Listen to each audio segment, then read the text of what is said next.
今天这个行情不正常，都已经失去理智了，所有人都是跟着情绪来，都没人算数了吗？我们稍微算算账好不好？越南一年 GDP 是4000多亿美元，然后对美国的每年出口金额是1200亿美元，请大家自己算，美国的出口影响越南 GDP 是多少？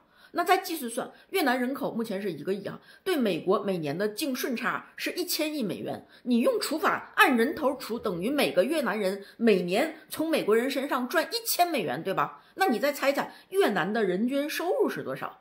年收入是3000美元，哎，等于他们每个人1/3的收入都是从美国赚的。所以你看越南股市崩成那个样子是有原因的，因为人家真的靠美国呀。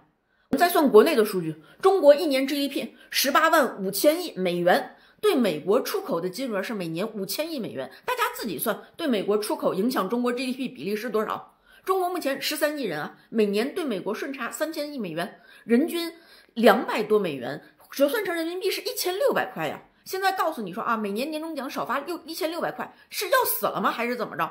好，你就算觉得每年缺了这美国人这1600块要死了，那我再问大家，知道去年家电以旧换新搞的国补每个人可以补多少钱吗？知道的人可以在弹幕里写一下，答案是2000块。国补不仅是24年补了，25年还可以继续补的。别说国补了，25年猜猜每个人的医疗补贴要增加多少钱，退休金增加多少钱？还有啊，前面会议透露出25年财政赤字率要上升1%，赤字规模是5.66万亿，增加1.6万亿的赤字。在这部分赤字之外呢，还要特别发那个特别国债1.3万亿，还有地方专项债4.4万亿，这些都是不计入赤字的钱。所以请问啊，2025年总共要增加多少钱？再加上还有消费贷放松的，金融降准降息定向放松的，请问2025年会增加多少钱？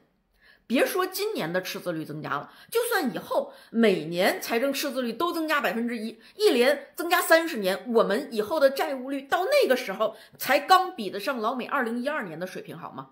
哎，今天大家一口气市值跌没6、7万亿了，一共对美国出口才多少钱呢？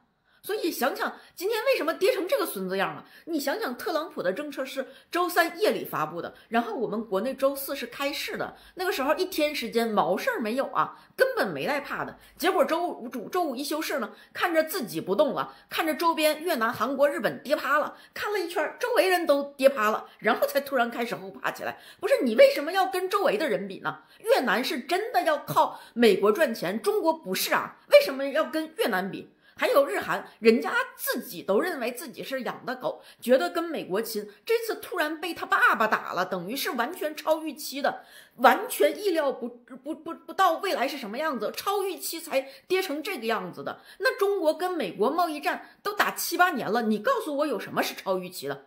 为什么要跟日韩比超预期？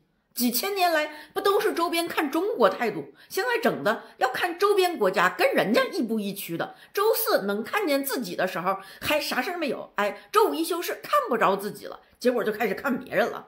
问题是你跟别人一样吗？你是当孙子的吗？你要跟他们看齐？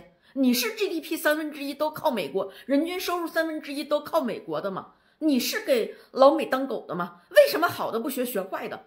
该算账的时候不算，跟着情绪走。现在情绪，就算现在有情绪，现在的情绪是不是应该怒从心中起，干他丫的这种情绪才对？怎么伪成什么样子了？老祖宗棺材板我觉得都要压不住了吧？再这么丢人，秦始皇都要被气得复活了。